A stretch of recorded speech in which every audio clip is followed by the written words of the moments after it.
Hello everyone, today we are going to learn about etiologies of dental caries. So this is the part 6 of dental caries, so make sure to watch all the previous parts as well. So today we are going to see about this etiological theories of dental caries. So there are basically three theories: early theories, endogenous theories and exogenous theories. So now let us see what is early theory. So early theory include only one theory, that is our legend of worm theory, and let us see this legend of worm theory in little detail. So let us see. So what is this legend of worm theory? According to the ancient scientists and all, it is stated that toothache was caused by a worm that drank the blood of the teeth and fed on the roots of the jaws. So according to this theory, there was a worm that is used to drink those blood of the tooth, and finally they will fed on the roots of the jaws. So that is what this legend of worm theory is all about. So it is very much inaccurate, so it is not accepted at all. This is the early theory. Now let us see endogenous theory. So these include two theory, that is humoral theory and the vitality theory. So humoral theory and vital theory are the two theories included under this endogenous theory. So let us see one by one each of this. So first is this humoral theory. So what is this humoral theory? It is stated that dental caries is produced by internal action of the acid and corroding humors.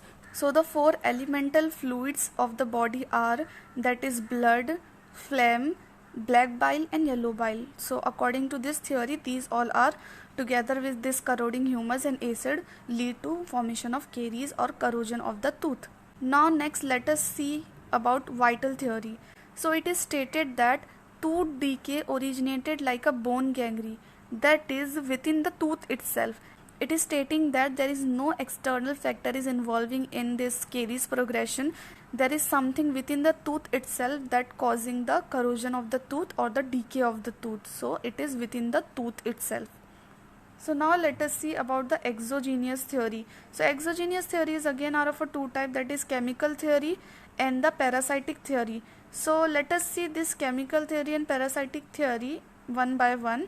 So let's first see the chemical theory, also called as an acid theory. It is stated that teeth are destroyed by acid formed in the oral cavity. So it is stating simple thing that tooth decays because of the acid. Now let us see parasitic theory, also called as septic theory. So according to this theory, the microorganisms are associated with carious process. So it is the theory which is stating that microorganism is also involved in this carious progression. So now let us see acidogenic theory. It is one of the most important theory, most acceptable theory, and it is also called as an Miller's chemico-parasitic theory. It is also called as an Miller's chemico-parasitic theory, and it is produced by W.B. Millers in 1890, and it is most acceptable theory. According to this theory, acid formed due to fermentation of dietary carbohydrates by oral bacteria leads to progression of decalcification of the tooth structures with subsequent disintegration of organic matrix. So it is saying the simple thing, that is the oral bacteria which is there, it will going to cause fermentation of dietary carbohydrate and lead to progression of decalcification of tooth structure with subsequent disintegration of organic matrix and leading to caries. And also this Miller is also isolated the microorganism from the experimental carious lesion. So it is also proving that there is a microorganism involvement in the caries. According to this acidogenic theory and Miller's chemico-parasitic theory, three important factors that can influence the process of tooth destruction in process of dental caries. So these are, first is dietary carbohydrate, second is microorganism, and third is acid. So let us see each of it one by one, how it is affecting the caries progression. So let us see first the role of carbohydrates. So according to that, the fermentable dietary carbohydrates play a very important role in causation of caries. Example, glucose, fructose and sucrose. And among them also, sucrose is one of the most important or the potent carbohydrate which can lead to caries. So These sugars are easily and rapidly fermented by karyogenic bacteria. So these sugars are easily and rapidly fermented by karyogenic bacteria in the oral cavity and produces the acid, or near the tooth surface causes the dissolution of hydroxyapatite crystal. So what will they do? These bacteria use this carbohydrate and lead to production of acid near the tooth surface, and finally they lead to dissolution of hydroxyapatite crystal of the enamel on the surface and lead to destruction of this dentine. And risk of caries incidence increases greatly if the dietary sugar is sticky in nature. So what will happen if we chew more of the chocolates which stick to our occlusal surfaces of the teeth? So what will happen? These sticky chocolates will going to retain on the surfaces. It will adhere on the tooth surface for a long period of time, and because of that there will be more acid production and there will be more carious progression. So it will remains adhere to the tooth surfaces for a long time after taking the meal. Because of that there will be more carious progression as the sugar will be for the more time into the oral cavity. Following the ingestion of this sugar, the pH of the plaque falls to 4.5 to 5 within 1 to 3 minutes. What we understand by this? Initially it will around 7. Why? Because 7 is the neutral pH. Usually there will be no caries progression if the pH is 7. So it will around 7 and it is falls to 4.5 to 7 after just 3 minutes, 1 to 3 minutes of ingestion of sugary food. And neutralization occur after the 10 to 30 minutes. So the time between 3 minutes to 30 minutes is the time which will lead to caries progression, because in this time the pH is already very much low, pH is already acidic. After that neutralization will going to occur and this demineralization of enamel will stop. So glucose, sucrose and fructose etc. are rapidly diffused into the plaque due to their low molecular weight. So because of their low molecular weight they easily diffuse into the dental plaque and adhere to it. So now let us see the role of microorganism. So what will they do? So you can see a large number of microorganisms play an individual role in dental caries production, and among them the most important one is the Streptococcus mutans. So you have to remember one of the most important microorganism which is leading to caries is this Streptococcus mutans, one of the most important microorganism. So what will this Streptococcus mutans will do? So it readily ferment the dietary carbohydrate to produce acid. So they will ferment carbohydrate to produce acid, and which acid will going to cause tooth destruction. It synthesizes dextran from the sucrose, which helps in adhering the plaque bacteria as well as the acid on the tooth surface. So what will this Streptococcus mutans will do? First of all, it will going to ferment the carbohydrate leading to production of acid, which will going to cause tooth destruction. Second, it will going to produce dextran from the sucrose, which help in adhering the bacteria to the plaque as well as acid on the tooth surfaces. So it will going to enhance the bacterial adhesion as well as acid adhesion on the plaque. And also Streptococcus mutans has the ability to adhere and also to grow on the hard and the smooth surfaces of the teeth. Now besides this, there is a actinomycosis group is also present in the dental caries progression. Example, Actinomycosis israeli, Actinomycosis viscosus etc. are important organisms to cause the root caries. So actinomycosis is one of the most important organism that is found in the root caries. So this is the MCQ question here. This is that actinomycosis is present in the root caries. So you have to remember actinomycosis is present in the root caries. Very important MCQ question. Lactobacillus acidophilus is also very important microorganism which is also causes the progression of dental caries. So these are the three most important organisms, that is Streptococcus mutans, actinomycosis group and also Lactobacillus acidophilus are involved in dental caries process. So now let us see the role of acid. So how this acid is involved in this formation of dental caries. So during the process of caries formation, a large variety of acids are produced in the oral cavity due to bacteria fermentation of dietary carbohydrate. So these acids are lactic acid, aspartic acid, acetic acid, butyric acid, and the glutamic acid. So these all are the different type of acid which is produced by the bacteria by acting on the dietary carbohydrate. So they also causes the demineralization of enamel and dentine and causes the tooth decay. So this was the role of acid. Now let us see the role of bacterial plaque. So it is one of the important factor as well. So plaque is a thin transparent film produced on the tooth surface. So it is a thin transparent film which is formed on the tooth surface, and it consists of microorganism which is suspended in salivary mucin. So all the organism which is present in oral cavity get adhered to this plaque, and also it contain desquamated epithelial cell, leukocytes, and the food debris. So these all are the things which get attached to this plaque and lead to formation of caries. So dental plaque helps in initiation of dental caries. So how? It harbors the cariogenic bacteria on the tooth surface. So it will provide the attachment site for attachment of cariogenic bacteria to the tooth surface. It holds the acid on the tooth surface for a longer duration. So because of that, the acidic environment period is get increases because it adheres the acid on the tooth surface. It protects the acid from getting neutralized by buffering action of the saliva. So it prevents the neutralization process by the saliva. So next let us see the limitation. What are the limitation of this acidogenic theory? So did not explain the subsurface demineralization. So it didn't explain the subsurface demineralization.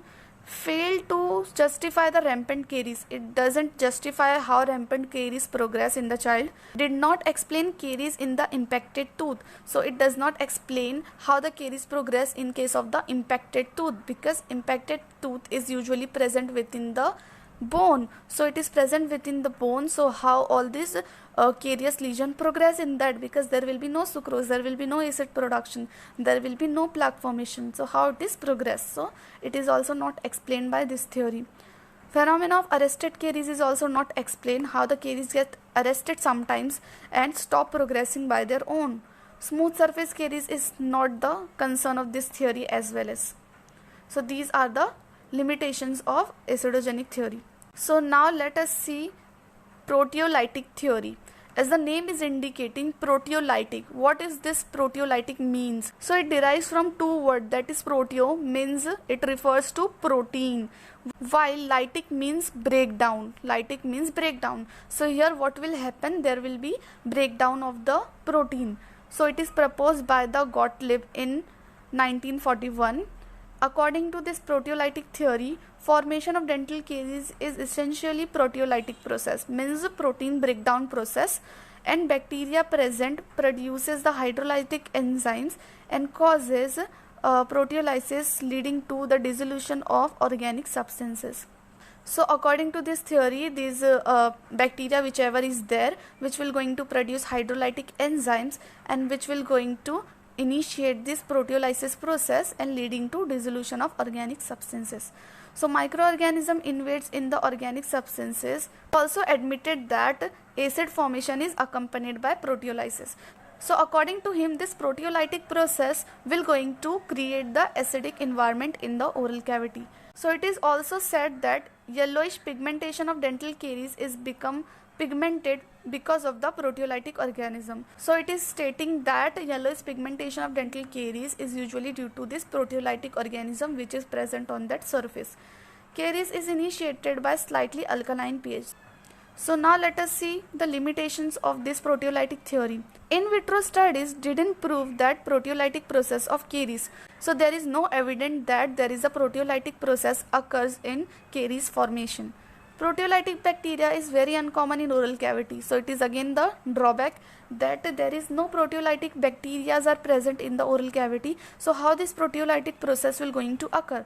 And also it didn't explain the role of sucrose, pH, fluoride into the dental caries. So it didn't explain any of the things. Also it is saying that the caries is only the proteolytic process, that is protein breakdown process. But if we look at the protein content of the enamel, so it is only 0.6%. So how the caries progression will going to occur by only this proteolytic process? So it is very questionable part that only small amount of protein is present in enamel. So how this proteolytic process will lead to caries formation? So now let us see the new theory, that is the proteolytic chelation theory. So it is nothing but the proteolytic theory but little advanced. So what happens, what is this theory stating is that it states that two processes are involved in Carey's progression, that is proteolysis and chelation. So it stated that there will be proteolysis is also there and also chelation. So what is chelation? Chelation is a process involving complexing of the ions into the complexing substances by covalent bond, which result in a highly stable, poorly dissociated and weakly ionized compound called as chelate. So according to that, chelate formation is one of the reasons of Carey's formation. So according to this, bacteria attacks on the enamel is initiated by keratolytic microorganisms. So examples are citrates and the lactates.